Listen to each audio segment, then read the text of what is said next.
I am on a journey to rekindle my childhood love of sculpting tiny animals, now with the skills I'm learning as an adult artist. As a kid, I used to sculpt my own animals from scratch with polymer clay. As I grew older, I learned about epoxy putty clays and how to use them to alter plastic models of horses. While that taught me a lot of new skills, it did pull me away from original sculpture for several years. I missed it. And now I'm back.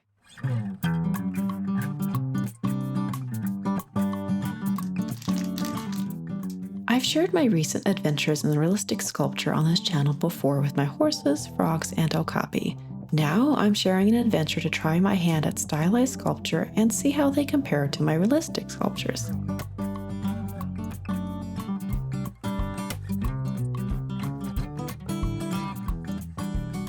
Inspired by the list of prompts from the 23 and 24 Faunatober Art Challenge on Instagram, I set out to sculpt an Orinoco crocodile, a spectacled bear, a banded linsang, and a tapir in polymer clay.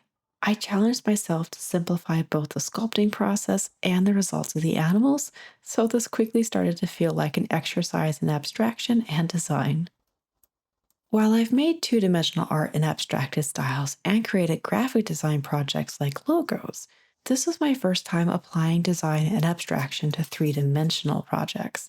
It felt both familiar, exciting, weird, and confusing all at the same time.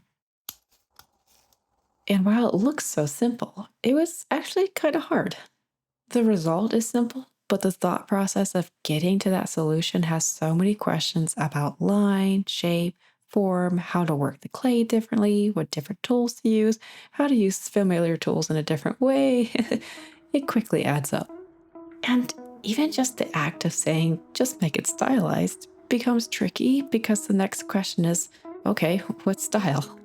And the answer to that feels limitless.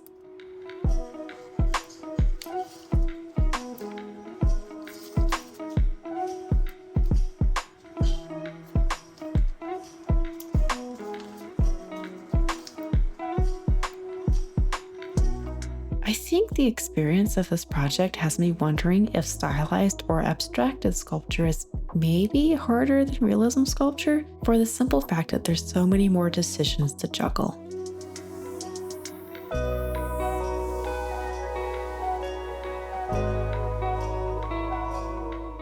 With realism, once you know how to sculpt what's in front of you or in your references, it becomes more straightforward and feels easier. Or at least that's how it's felt for me.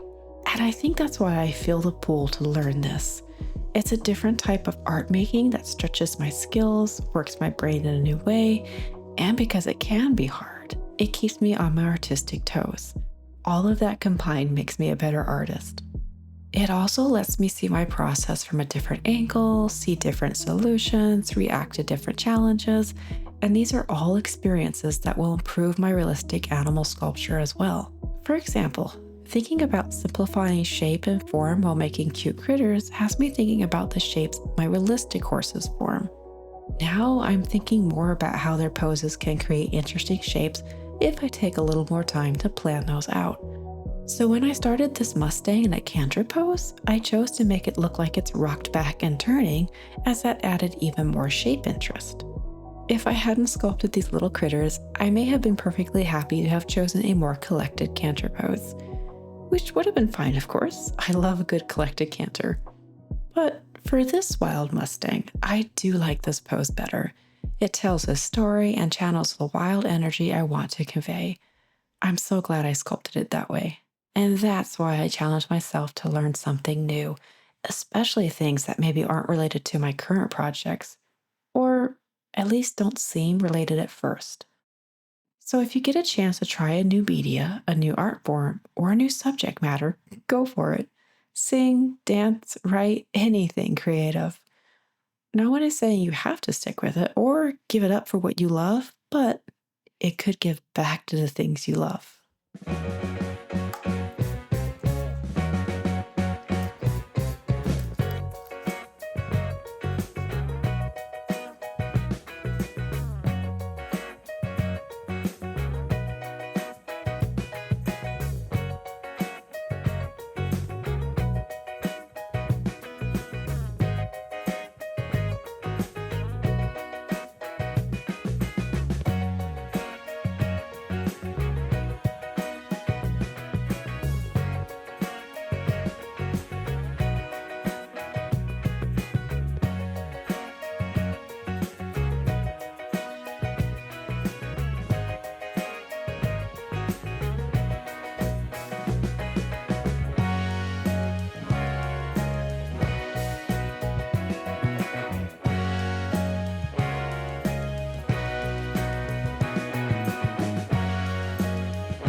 So what do you think?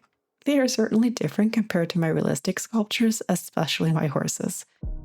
They even look different from what I had in my mind when I told myself I was going to try this, and that's also kind of what's cool about them. I think the bear has the start of something interesting in how I rendered its face. That could be a style to pursue. The linsang, I think I need to push it in a direction, though I'm not sure which direction. Either it needs to look even more simplified, or I'm not sure. For now though, I'm happy it exists. The crocodile I love though, he has such personality. And the tapir is just such a mood.